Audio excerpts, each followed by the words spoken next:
Institutionally, the stovepiping which characterized the pre-9/11 intelligence has been fortunately changed. There's a much more coordinated effort institutionally through James Clapper, General Clapper. There's a coordinated effort to bring all the intelligence together, not just the military intelligence, but also FBI, et cetera. That's a step forward.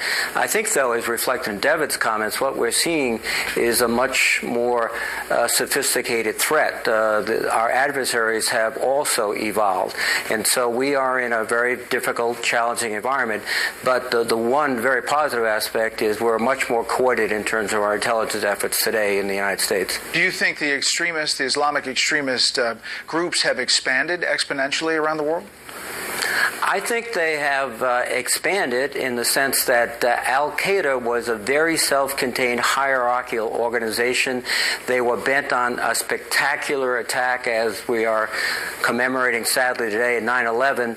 You have a different approach with ISIL particularly, which wants to dominate territory, which wants to have a governmental function, which also has a very effective, and one we have to combat more effectively, information campaign to influence people way beyond their actual physical control. So we're looking at an expansive effort geographically and also in terms of cyber particularly.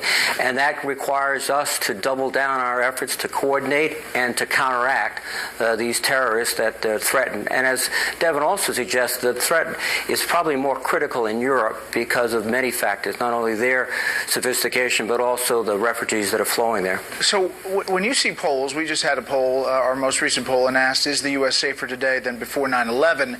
And 54% said less safe. You know, do you understand that feeling? Do you hear it in Rhode Island? Oh, absolutely.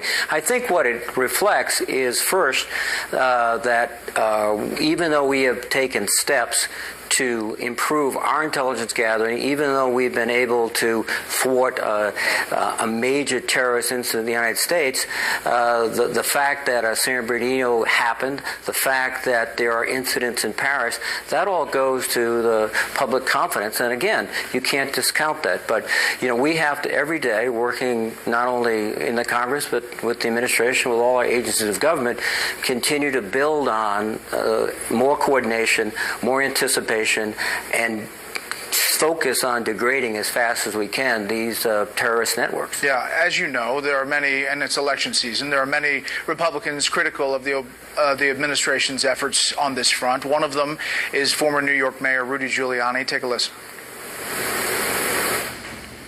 They're not going away. We didn't take bin Laden seriously in 97 and 98 when he declared war against us. If we don't take this seriously, and we're not taking it seriously enough right now, we're going to be in a terrible, terrible time. How do you respond to that? Well, first of all, President Clinton launched an attack against bin Laden with munitions in Afghanistan. Unfortunately, we didn't get him.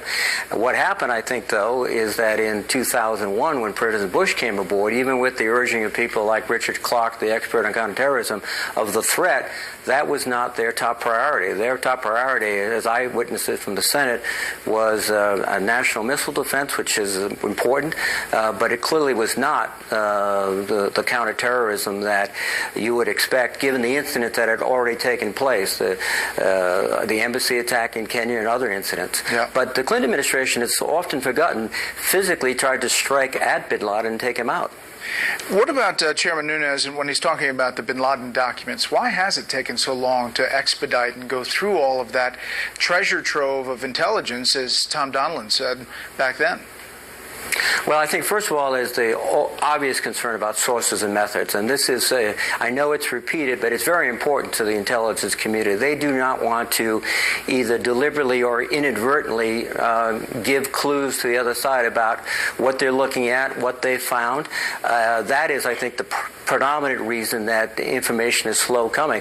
As the chairman pointed out, though, it is the responsibility of Congress to get that information and the obligation of the administration.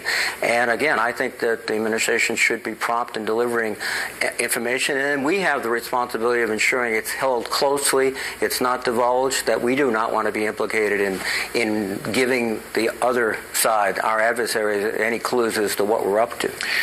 Senator, I'd be remiss if I didn't ask you about the story that dominated a lot of today, and that is